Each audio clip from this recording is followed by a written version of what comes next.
Hey folks, welcome to the Marketeers. You know what started from taking your phone and recording a video and calling it a vlog to everything that we know as influencer economy today. And during these times, if you're someone who's creating content or someone who's consuming content all day, I think you deserve to know everything that goes into content creation. And to talk about that, we have Pranita, who's a marketer, designer, and an influencer. I'm pretty sure along the conversation, we're going to explore everything that goes into content creation. Was thinking that this is something that everybody knows. That is something out of the ordinary, and you'll be like, okay, what is happening? And it was so interesting to watch because I was like, oh my god, I've never seen this kind of a content. Will you choose Myntra or Amazon? I'm done. I don't have anything to teach you. I need to entertain you now. Hey Pranita, welcome to the show. How are you? Thank you so much. I'm doing very well. This is very funny. Yeah, it's actually very, very funny. Once again, welcome to the show. When we spoke about content creation when we last spoke, so our team got together few facts and we did a kind of research of what is this content creator economy is all about, and we wanted to understand its depth. So I have a few facts for you. I'll just read it out for you. We have 600 million smartphone users in India, and these users spend 2 to 4 hours per day consuming the content. And there are nearly 1.5 lakh influencers, and content creators in India. An influencer who has a decent amount of following will earn about nearly 6 to 10 lakh per month. And if the followers is in millions, then the case is completely in the crores. That being said, there are 46 crores of Indians consuming content on a daily basis. And this content creator economy is expected to reach 100 billion within 2025. These are the numbers what we have. So first of all, what do you think of these numbers? So one thing that I like when you said 6 lakhs, right? Now, there are two kind of influencers who are making that kind of money. One is who have like 1 million following, correct? So they'll charge about that much for one project itself. Then you will have the lower level influencers, like in the mid-level influencers, who will do multiple projects. Now, with what happens with the high-level influencers is only a few brands are able to reach out to them and afford them. Right? Tomorrow, like nobody wants to, not all brands can, spend 6 lakhs on a video. A lot of brands have that as a monthly marketing budget. It's not, everybody's cup of tea. Yeah, I think you are an insider and you're the right person to ask this. Just my curiosity got spiked. So how much do you think a Bhuvan Bum might charge or Ashish Chinchilani might charge? Because I was talking to one of the, content manager, very big firm. So I don't know if this is the right number or wrong, but he said me that Bhuvan Bum on an, average, he charges about 8 to 9 CR for a yearly based contract. I'm actually quoting less than what he told because the number was unbelievable for me. That is actually equal to what an average movie star makes in this film industry, or better than a CEO at least. So in this case, I think this is one of the reasons why many people are wanting to get into content creation industry. That's obviously there. But what is the case with medium range influencers like you told, or people who are starting with? So looking at these numbers, they might be like, you know what, I'm going to be a Bhuvan Bum or I'm going to be an assistant Snani, but how is that going to work? These are baby steps. You also have to look at the years or the decades that they've spent making no money. People only look at like the final phase. So when you're on level 1, you can't look at level 10 and decide or see how you're doing. So for example, when I had, say, I'll tell you about myself, right? When I had 10K followers, I was charging somewhere around 6 to 7,000 a reel. That goes on my profile. Okay. Now I have 20,000 followers. I charge anywhere between 15 to 30,000 depending on the complexity and the amount of time that I would have to spend on the concept and the reel, etc., right? So now at 20,000, if I'm able to make, say on an average 20,000 a reel, even if I'm doing, say 5 reels a month, that's 1 lakh. By the way, 5 reels is a very generous number. People don't, there aren't enough brands reaching out to every creator because there are too many creators, right? So I'm saying just in the best case scenario possible, I'm saying you're making 1 lakh, right? With my years of experience, I would probably be on a salary of anywhere between 2.5 to 3.5 at the moment if I were still working as in a job and not quit and, did my own thing. This is approximately what I would be making. So if suppose I was making say 2.5 to 3.5 in my job, and then content creation has started giving me 1 lakh, it would be easier for me to quit and say, okay, I'm going to adjust in this much money and just do it. But you still have to see that I'm making a compromise. Tomorrow, if I start charging 5 lakhs a reel, you can't look at that and be like, oh, she's charging 5 lakhs a reel, great life. But you've not seen the decades that I've spent without any money. Right? Where, like, so say a Bhuvan Bam used to play in Moti Mahal. He used to play music there, right? He would play, I think, apart from Tuesday, he used to play all days. So, and in that time, he was also in college. And the amount of struggle. Yeah. All of these guys have done, right? So we don't see that, and we only go to, like, you also don't see, now when you look at, for example, a Nawazuddin Siddiqui, right? You look at him as, oh, he's doing Hollywood, he's doing Bollywood, he's doing da-da-da, all of that. But you don't see the number of years that the guy has spent just going from audition to audition, not getting anything. Yes. So what is most important is getting inspiration is fine, but carving your own journey and carving your own niche for yourself is most important in these days. Absolutely. And not just by getting inspired by the consequences of somebody's action, because I call success a consequence of what you do. And these are just the results. And what we tend to do is that looking at the kind of results they're getting, we tend to be like, oh shit, why should I not do this? But in other cases, there are people who genuinely want to tell something, who genuinely want to create good content for people. And coming to your case, when did you feel that, I'm gonna start making reels, I'm gonna tell something to people? When was that exact moment and point you knew that you have to go on social media and do all the stuff that you're doing today?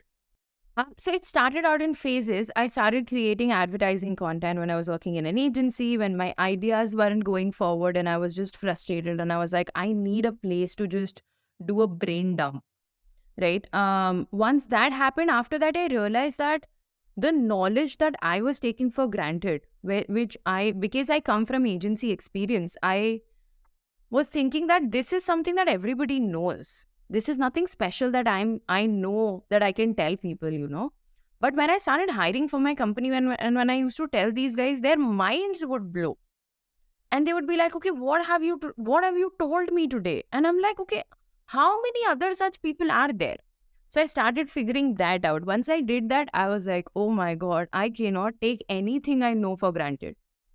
Because there wasn't, like, for example, when I was starting out, I didn't have anybody to handhold me or to show me the path or just tell me the different options that I have. So basically, I was a professional orphan, in that sense. And I through my journey, my entire this thing was that anybody who knows about me should never feel like that. They should never feel like they don't have anybody who can guide them professionally, because most of our parents still don't know enough about the media industry to be able to guide us.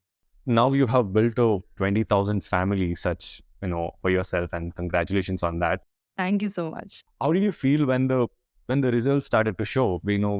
Obviously when somebody posts 1,000 viewers, a big amount, then there is 10,000, then there is 50,000, and the number keeps growing and growing. So when you see such things, how was your feeling when you started to see the results of all these years? Most of the times I discard it because my imposter syndrome takes over and it just feels like luck.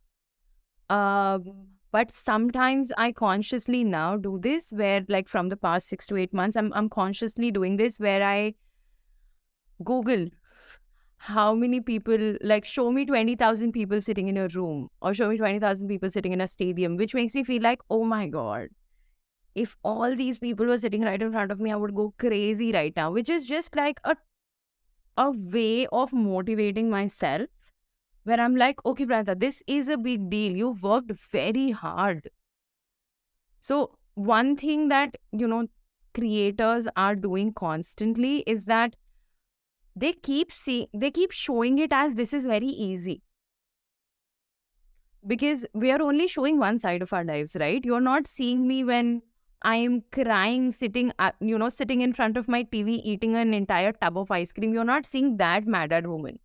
You're only seeing the happy, chirpy coming on the camera. You're scratching your head because you're not getting the idea for the next one.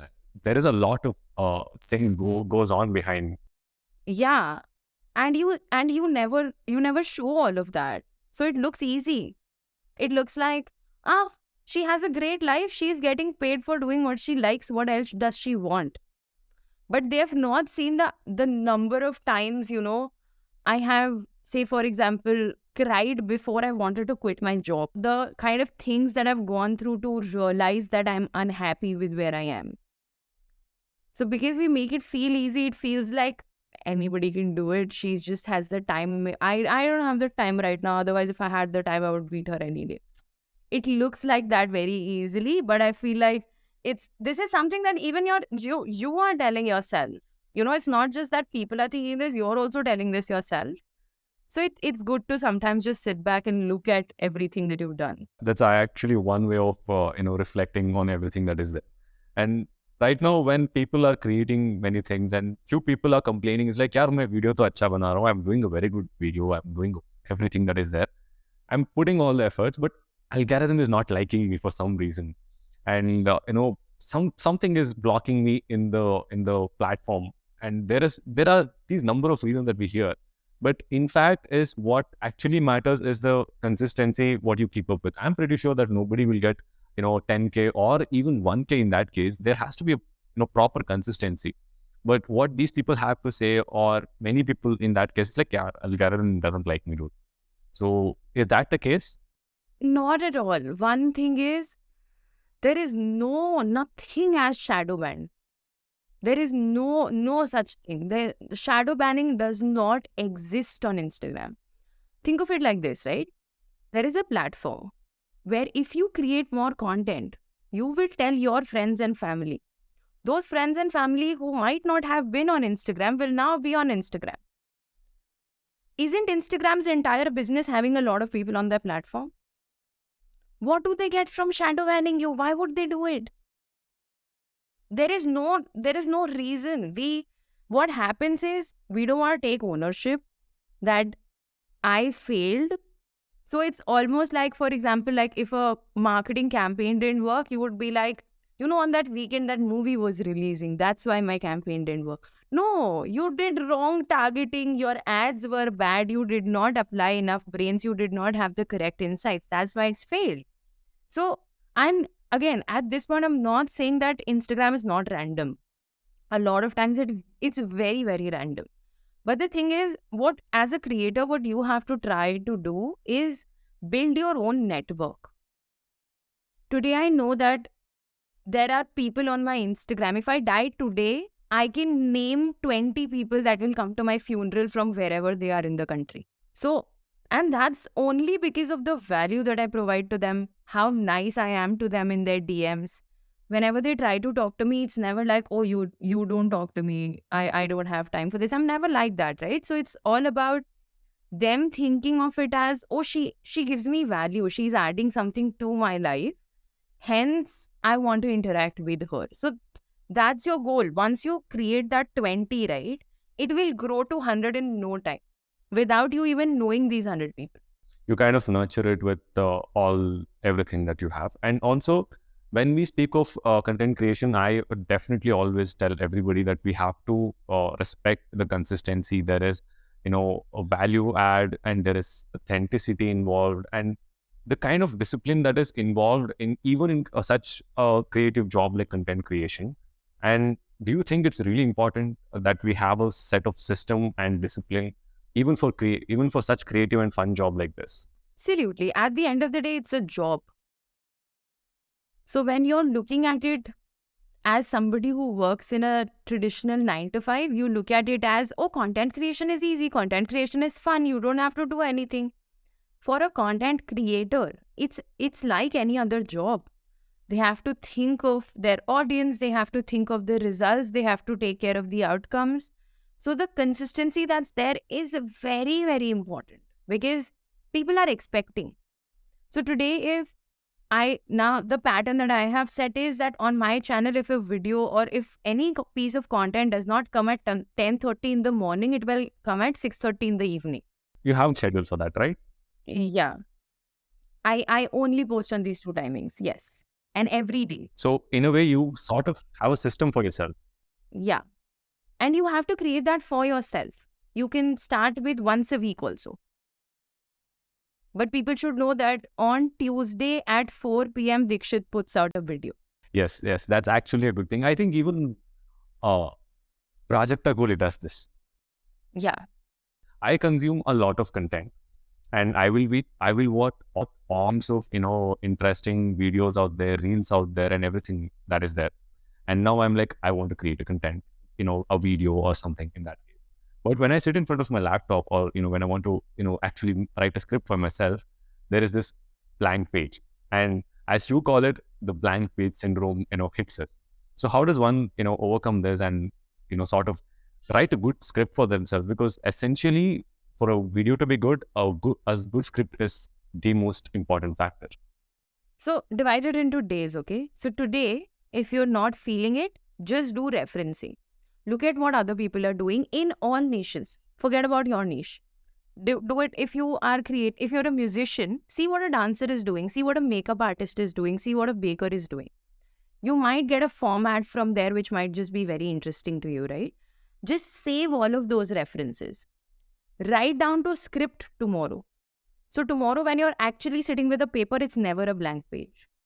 You already have something to bounce off. So you already have something where you can start from. Once you're done with that, day after, start shooting. Before shooting, just take a quick look at your script. You will get some edits in your head, which you will be very easily able to do on camera. Day 4, you edit. So if you divide it like that, now you can also do multiple videos in this. So people say that batch create content. You need to break down the batch creation process also. It doesn't just, saying that make 6 videos in a week, like on a Monday, and then schedule it through the day is very, very easy. But making 6 videos is not a joke. It takes a lot of time and effort. So if you break down your batch creation process, it becomes much easier for you. What will happen, what that will do is the next time you think of creating content and the next time you think that I need to create now, what you will remember is the easier part of things.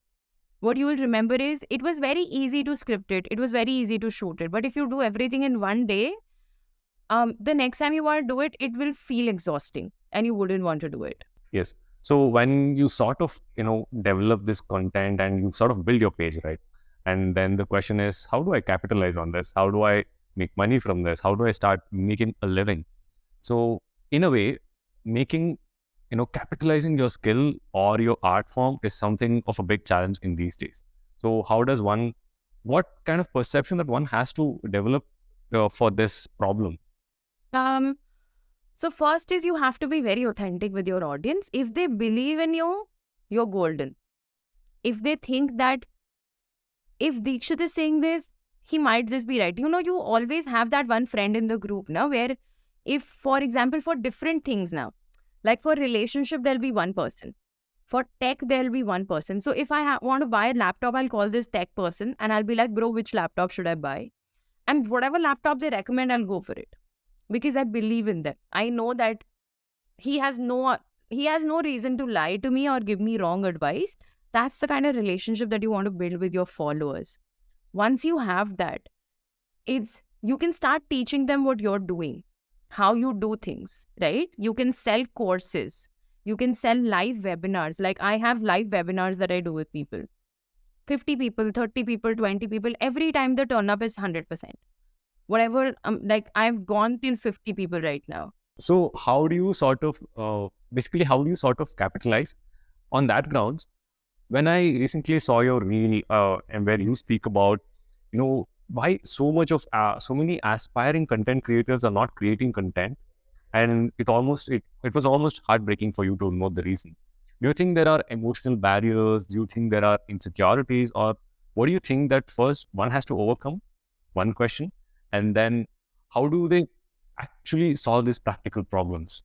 I took a workshop recently, right, where the entire thing was that if you're a content creator, if you're someone who wants to start creating content, come to the workshop. I don't have anything to teach you. We will just speak. This will be a Q&A for 2 hours, and you will sit with 30 other content people who want to be content creators. And at the end of the session, we will create one video each, where I will give you the concept. I will edit it with you live, and you have to post that. So that's the workshop, right? Now, I spoke to these guys in the workshop. Their biggest problems were, what will my friends say? I like singing a lot, but I don't feel confident enough, right? The first thing that I told them was, nobody cares. You are building a world that is self-centered. You're thinking of it as, oh, if I put up a piece of content, people are going to tease me for 2 hours, and then whenever I sit with them, this is going to be the conversation. The attention span that we're dealing with is less than that of a goldfish. We do not have any attention span. So people will forget whether it's good or bad. But if you don't start creating, if you don't start from your first bad reel, you will never get to your 100 good reel. So that is what, and it comes from a very deep rooted sense of insecurity. That I'm not comfortable with the camera. I said, okay, don't forget about the camera. Forget about it. We will do non-camera reels. I will give you 20 examples of non-camera reels. Let's do those. There was one person who came to the workshop. Oh, what beautiful video she created, Dikshit. So basically, she wants to be a cook. Okay, she wants to be a chef. And she said, I want to do that, but I don't want to do this facing camera. So I told her, okay, you remove yourself from the camera and you start doing reels that don't have your face, right? What she did was, now imagine this entire thing is the frame, right? She kept her hand like this and she started, so when she wanted to speak, so she started doing expressions with her hands. And this is the frame. And it was so interesting to watch because I was like, oh my God, I've never seen this kind of a content. That is something out of the ordinary, and you'll be like, okay, what is happening? Yeah, and she created this reel on camera with me. So the idea was that I'm going to give you 15 minutes. Just freshen yourself, freshen your face up. This is the concept, make a reel right now. And all of them, by the end of the session, the entire takeaway from the session, main takeaway that I also had and these guys also had, was that they were like, before I came to this session, I felt like I'm the only one feeling this. But when I saw 30 other people going through the exact same problem, I realized that I'm not alone and it makes me feel much better.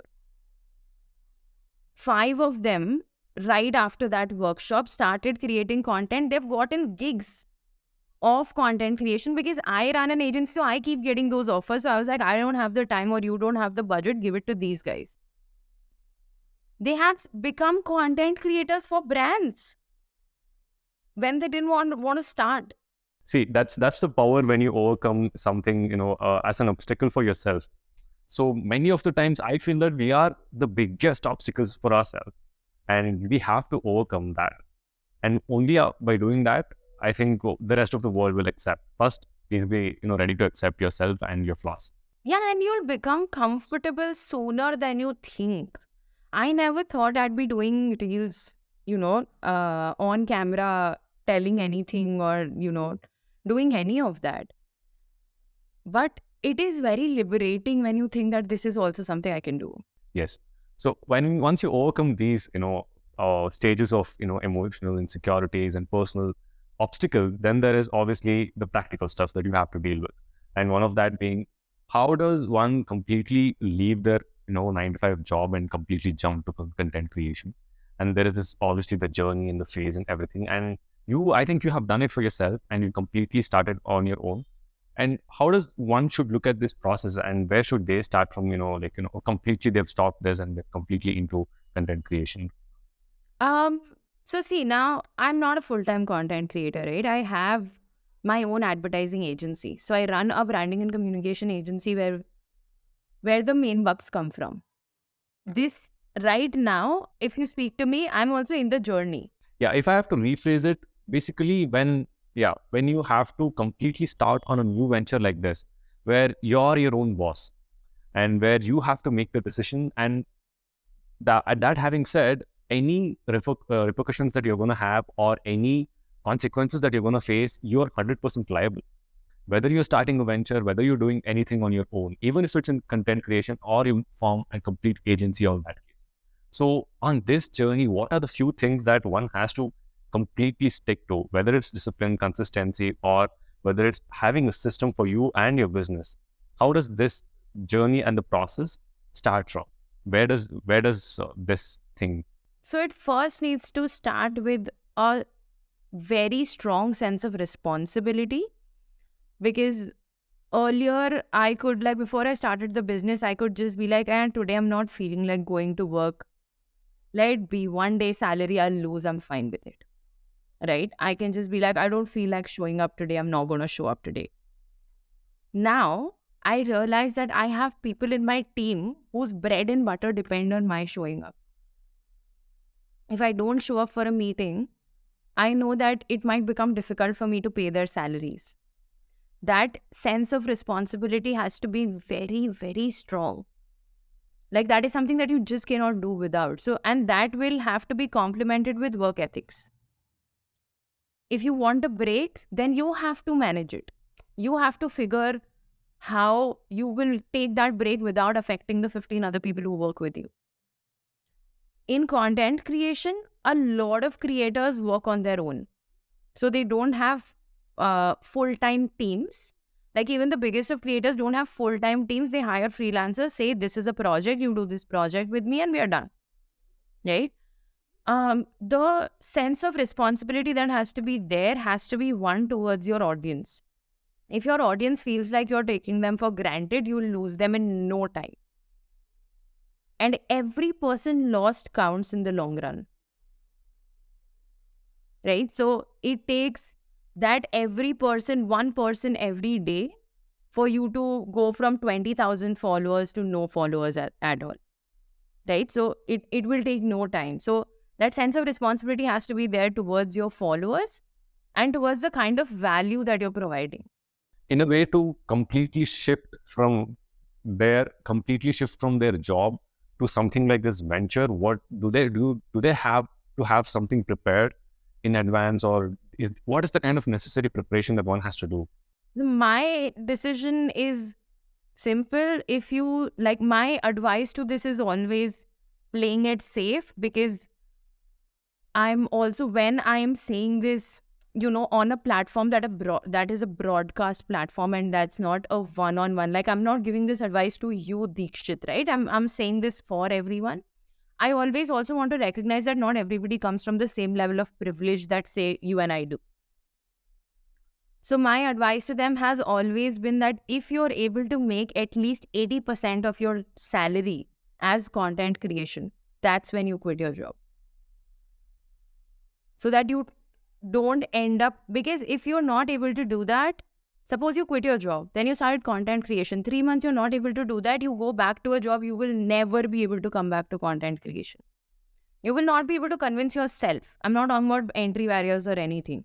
Just yourself, you will be traumatized with that entire incident. So it's better to be over prepared than sorry. Yes. So now let's come back to the content creation. And I think you have written a lot of content for a lot of brands. And when you design a lot of brands these days, one thing is most taking over the industry is AI.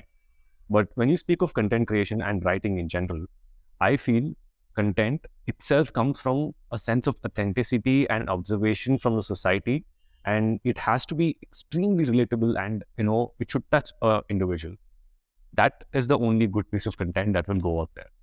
But there are claims that chat gpt and artificial intelligence like chat gpt and any other tools that are coming will have them replaced in future. So how does one use such AI technology to their benefit, or will it actually happen? Like, will ChatGPT replace content creators in future? A few of them, a section of them, not all of them. The section that will be wiped out is the section that is not creating a niche for themselves, in the sense that when I write a copy or when I design an ad, so this happens, right? When I made something, and to one of my mentors who is not very active on Instagram, somebody sent him this creative without my logo. Okay. And he looked at it and he said, "This has Pranita written all over it." It did not have my name, it did not have my logo, it did not have anything. But every good writer has a writing style which is very distinctly recognizable. So you can very easily recognize what is something that's written by a Prasoon Joshi or what is something that's written by a Piyush Mishra. They have that sense of nuance in their language. If you don't have that, if you're just doing copy-paste work which anybody and everybody can do, you will definitely be wiped out by AI, because it does not take as much time. I think when we spoke last time, you were mentioning the Bible, the copyright Bible, something. Yeah. And whoever uses these Bibles and whoever, incorporates such of, copy paste method, it is a tough game for them. But whoever is genuinely into the craft, whoever genuinely are, creative in their own way, it's just going to help them in the long run.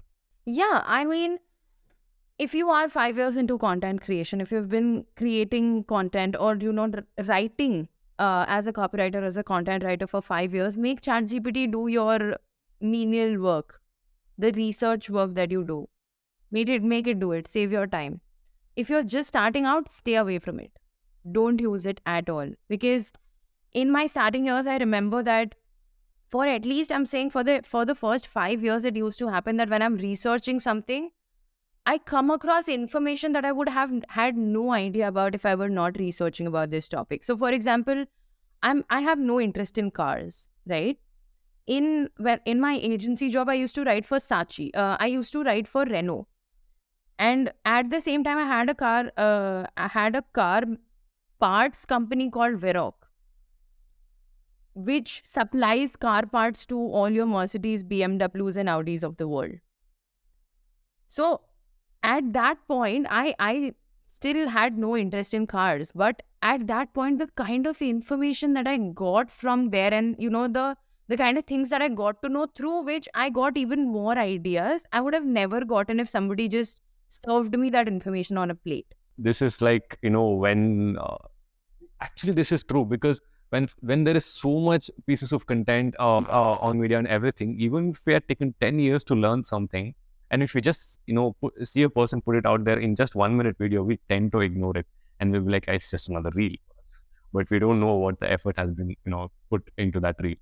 And as you mentioned, how much important it is for a content creator to incorporate all this. When a content creator kind of incorporate all this and creates a design, right?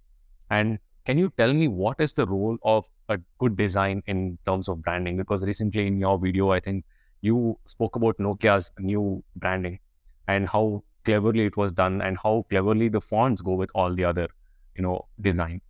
So what's the role of a good design in terms of branding? It's very, very important. For example, now it makes your brand recognizable without putting in more money. Today, if I see a Zomato ad, I will instantly know it's a Zomato ad without looking at the logo. If I see a Bumble ad hoarding, I will know that it's a Bumble hoarding. The distinction that's created is created through brand design. So how, apart from your logo, apart from your colors, how does your brand talk? What is the tonality of your brand? How does your brand look? Right? So that differentiates a lot. Tomorrow, if you see, for example, Bumble and IKEA have very similar colors. Tomorrow, if I put two creatives side by side and say, one is a Bumble ad, one is a IKEA ad, just tell me which one is which. You'll be able to recognize it very easily, even if I remove all the products and logos. Just by the tonality that they have. IKEA will have a very cocky and, smarty pants sort of a tonality. Bumble is a very, very humble brand. Like it's too supportive, empowering, etc. Right? You will figure that. the way they write, the way their fonts are placed, the way their fonts look, everything contributes a lot to the emotion they invoke in you. Yes, there's a lot of psychology involved in even in designing. Yeah, even in the smallest of things, you will not even realize. Like you can, the same with how people did, right? They looked at the Nokia logo and they're like, what is this? Why did they do this? Because people don't like change. When Grofers changed to Blinkit, everyone was like, oh my God, Grofers has been for such a long time. Some days back, I keep ordering from Blinkit very, very regularly, right? Now, I ordered on my door, the security sent me a notification on my app saying, a person from Grofers wants to enter. And I was just like, who is Grofers? What is Grofers? And then it hit me. I was like, oh no, Blinkit was earlier Grofers. Now it's Blinkit. And that's happened through communication. You've been seeing them all over social media. You've been seeing them create hoarding ads of everything. So for a brand to change it this quickly, you have to put in efforts. Rebranding has an entire campaign that has to be done. You can't just rebrand and leave people. Yes, in terms of designers and good designers, this is a question from their perspective. And tell me how much good designers are needed in this industry right now. Uh, how much do you think this profession holds is important in the terms of entire big game, in terms of marketing and everything? Because everything comes back to a simple design where, in terms of Nokia, that was created by somebody who was very creative, and that went on and that was published and marketed and everywhere. But tell me, what is the need and importance of a good designer for a brand or a business or anybody in that case who's starting a venture? In terms of the requirement in the industry, it's insane. Every person who's now starting a business has started to realize the importance of a good logo. Even the smallest person who will have a budget of like 15,000 rupees will come to me and say, I need a logo, otherwise my brand will not work. That is the perception building that has happened now. So there's a lot of scope in the industry. In terms of where the role that they play in the bigger scheme of things is, if you remove the design angle of things, 90% of the brands would not even be recognizable to you. Secondly, you will not read 99% of copy if you can't see a good design. You will just not, because it's boring. True. So in order to have, such, to be called as a good designer in that case, what do you think that one has to, learn, one has to, develop and upskill for themselves? One is, you need to know, like as a good designer, you need to know the trends that are going on in the industry. You need to know what kind of brands are being built. So for example, I'll see a lot of new designers who are coming out of college now who are still in the hangover of minimalism. And they are not realizing that minimalism was the in thing 5 years back. Now it's not. Right? And they see minimalism very differently. So one is, people need to start realizing that the Indian education system, what they're teaching us in colleges and what's happening in the industry are two completely different things. They are the opposite. They are the exact opposite. Then how do you fill this gap? This can only be done through professional experience. You do internships when you're in college. There is no other option. So think about it like this, right? You're giving your college about, in any good college, I'm assuming there would be about 2.5 to 3 lakhs a year. Right? That's the at least the salary, correct? Now, think of it like this. You're giving them that money. But when somebody is giving you enough experience, you're thinking of it as, why will I do an internship for 5,000 rupees? But you're not realizing that you've just given somebody 1 lakh or 2 lakh rupees without anything in return. But this person who's ready to train you. Oh, when actually somebody is ready to teach you the industry knowledge, we tend to underestimate them because of the money that we are getting paid and neglect the experience. Oh, that is something I never looked into it. And you also don't see it as See, now the thing is, most of these college kids who come to us, right? They don't have anything to bring to the table. Nothing. So this money that I'm paying you is also happening out of my ethics. So because right now, if I were to hire a full-time employee, and a lot of college kids will come to me and be like, hire me full-time. I'm like, okay, what are your expectations? And I give me 30,000. I was like, okay, I'll give you 30,000 very easily. Okay, I have no problems. Any company works on a model where they need to make at least 3 to 5x in the scale of companies that I am talking about. 3 to 5x from an employee in terms of their salary. So for example, if I'm paying you 30,000, you at least need to give me 1 lakh to 1,50,000 in revenue. That's when your salary is justifiable for me, right? You don't bring anything to the table. How will you make me money? So you don't know what fonts are good. You don't know. There are designers who have come to us, asked for 30,000. They don't know that people don't use Comic Sans anymore. That information has not reached them. So you have to look at it as, even when I'm not bringing anything to the table, this person is ready to train me and is also then giving me money. Yes. That's why I think internships, yeah, that's why many of the industry professionals who we meet today, they'll be like, you know what, just do an internship. I personally didn't realize until you tell this, because yeah, we pay money and go to college and learn nothing of industrial knowledge. But when the other hand, we can do an internship and learn a lot of things about the industry like this. And the kind of clients that you get to work with, interact with, like, imagine a person who's just come out of or is in college right now working on a brand like Make My Trip. People don't get to do this with 5 years, 6 years of experience also.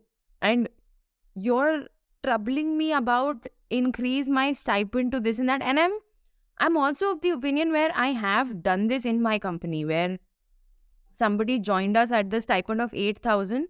Next month, their salary was 25,000. Because they got me the value that I was looking for. So companies they're not, we're always looking for good people. So we're also ready to compensate for the same. But I don't have a money tree which I just shake and get money. So I'm not going to throw it around just like that on people. Yes. So in order, I think all of this conversation started because how to be a good, designer or good professional in your particular field. So coming back, obviously there's YouTube, there's Instagram. And when you go on such platforms, whether to learn design or to do anything in that case, there are n number of people trying to teach you so many things. You just don't know who to learn from, who not to learn from, what to watch, what not to watch. How do you filter this out, and how this process even works? As a beginner, if I want to learn something, there is hundreds of teachers. Like, if I open YouTube right now, there will be hundreds of people who are trying to teach me many things. But who should I learn from? It sometimes gets overwhelming for me also in that case. So how do you sort of, get this process done, like, of learning of things and skills? So see, if I have to speak about now, when I learn a new skill, it's much easier for me because I have industry experience. So it's easier for me to cut it out with that filter. But if I speak about it from a beginner's perspective, YouTube, Instagram, everything is free knowledge. There are people on the internet spending their own time to give you knowledge for free. We could not, as a student, you could not have been living in a better time than this. There cannot be a better time. So you have to look at it as you listen to 10 people, right? When you're learning that, try to apply that to whatever you're trying to do. So for example, if you're trying to do 3D art, try to apply that and see, if I wanted to create, say, an ad for cred tomorrow, how would I do that, knowing what I know in 3D art, right? See that and see whose techniques are helping you the most. You'll automatically be able to figure who you're more attracted or inclined towards, the style that you like more, the the personality that you like more. You'll be able to figure it very easily if you just try applying. In a way, if you follow the niche of the teacher, and if that niche matches with yours, he's the right person to teach you the said stuff. Great. So I think I need to entertain you now. So I have one game planned for you because that's a very long conversation what we had right now. Yeah. So I have one game planned for you as a designer and a marketer yourself. What I want you to do now is I'm going to give you two brands. Okay. And one thing what I want you to do is choose one brand out of these two, and you have to tell me why do you choose these brands, and whether it is because of their marketing approach or design approach or just by the product itself. So, so first thing would be, of course, the big Apple and Samsung. So I'm an Apple person in more for the product. So like I told you, I'm not a tech person, right? So I get very confused with if you throw 100 specifications at me, I will cry. I will just be like, I don't know what to do. I don't want to do this anymore, right? So Apple gives me, I feel like in the Apple universe, I personally feel like I have everything that I want. So anything that I want to do, I know how to do, and it's very easily accessible. All the things like of the universe can go together very well. I don't have to work hard for it. That's why I chose Apple, not as much because of their communication. Um, yeah, but mostly because of the products that they've created. Yeah. Moving on to the next one. If you have to choose, a platform, where you have to learn, which one would you choose, a Google or Instagram? I would choose a Google because I'm more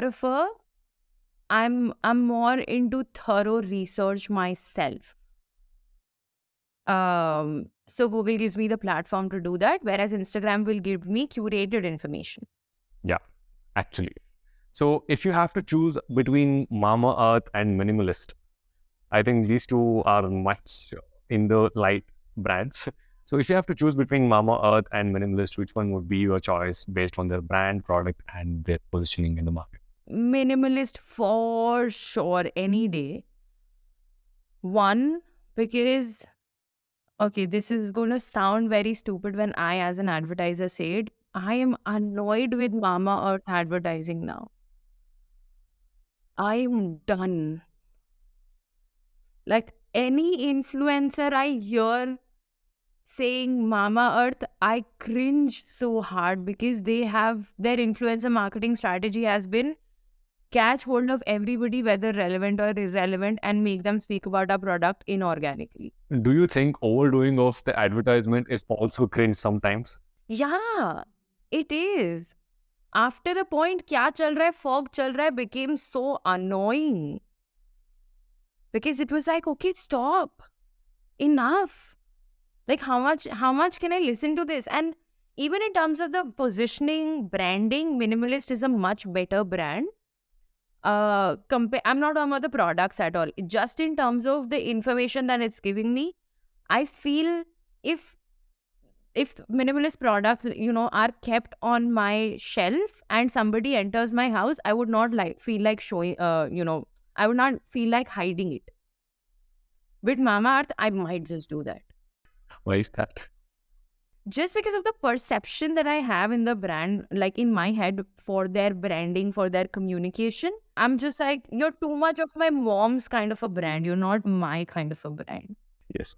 Moving on to the next one, there is in terms of service and in terms of marketing branding, again, with the business approach that they use, will you choose Myntra or Amazon? Which one would be your choice of brand? Myntra. I feel like the user experience there is so much better than Amazon. Yes, I agree with you. Right? So Amazon feels like a grocery store where the owner doesn't know what is kept where, but Myntra feels like a supermarket. Yes. And also the way they present is also really good. Yeah. Yeah. It's easy for your eye. You feel like interacting with the app. Whenever I'm on Amazon, I'm thinking about when I will be able to leave this app and go back to my phone. But when I'm on Myntra, I feel like I want to see more things. Yes, presentation is really good. So yeah, I think that's about all with the brands. And right now I have one last question before I let you go. And obviously I understand this is Saturday evening for you too. See, having what you've done and, starting Mad Ad Woman and the agency that you've done, and from a girl, I don't know where your journey started, but today you are in a very good position. And in a way to come here, how did you handle the criticism, the failures? And I'm pretty sure the journey wasn't that easy. I'm pretty sure because when we are, as content creators, as somebody who's involved in art and marketing, there's a lot of ups and downs, obviously. So how did you deal with all this failures, criticisms, and how did you take, as a public figure now, right now, who you are, how do you think that these things affect you, and how do you sort of overcome it in a way? Um, so there have been like a lot of failures. So my coping mechanism is mostly talking about it. It has never been keeping it to myself, whether it's talking about it to my followers, whether it's talking about it to my friends, family, whoever. If I dish it out once, then I'm good. Then I'm like, okay, now this is done. So because if I've spoken to you about it, for example, right? In my head, how things work is now this is done, on to the next thing. This is over. So, for example, if I'm built in a way where if I've spoken to you about it, and then in the evening, suppose I had a problem this morning, okay?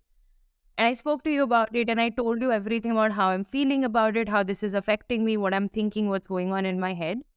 In the evening, if my husband comes over and he's asking about, okay, what happened with that? I'll just be like, I don't want to talk about it anymore. I'm done. It's gone. I don't feel so strongly about it anymore. Yes. And obviously, having a family and having to manage a lot of things, being a woman for yourself, how do you handle this agency? There is your page, and then there is you as a marketer. How do you manage to run the show? Most of the times is just one thing after the other. So with the personal life aspect of things, I do not work after 6:45. I don't take work calls. I will only work if I feel excited about an idea where I want to create something for Mad Ad Woman. I will never take a client call. I will never work on a deck. I will never work on a presentation. Nothing. That time is for what Pranita wants to do, right? In terms of the work, I have a very good team. So they take care of a lot of things for me in the agency side of things. So I'm mostly there to basically literally just run the show and just be like, okay, what is happening with you? What is happening with you? What is happening with you? Like that, right? And content creation right now, I'm enjoying it a lot, which is why I'm able to keep at it. Um, Once I stop enjoying it, we'll see. Who knows? Are you planning something in aspects of content creations for your future or for your page? A lot of things. So there are a lot of things that I want to just bring to people in terms of, so like I said, right? I don't want anybody to be a professional orphan like I was. So anything that I feel that, okay, anything where I realize that, okay, this is a problem that people are facing, this is a question that they have that nobody is there to answer, I will jump and I'll be like, I'll do this for you. Don't worry, I'm here. So there are a lot of things that we have figured out in the last 6 months. And I'm going to work towards that and be probably try to solve those things. And in the middle of all of it, also find some fun things to do for myself. Thank you so much for coming on the show and everything that you've told us, right from content creation to facing it, facing a lot of such what happens in this industry and everything. And what you told about internship, man, seriously, I that has made me, completely look internship in a completely different way. And guys, I think you should do it too. I'm Karen. And thank you so much for coming on a Saturday evening and doing this. No problem. Anyhow, once again, thank you so much. Same here. Thank you so much for having me. Bye-bye. Bye. Hey folks, hope you liked the episode, and I definitely learned a lot about content creation and everything that goes into it. And next time, if somebody is offering an internship, take it.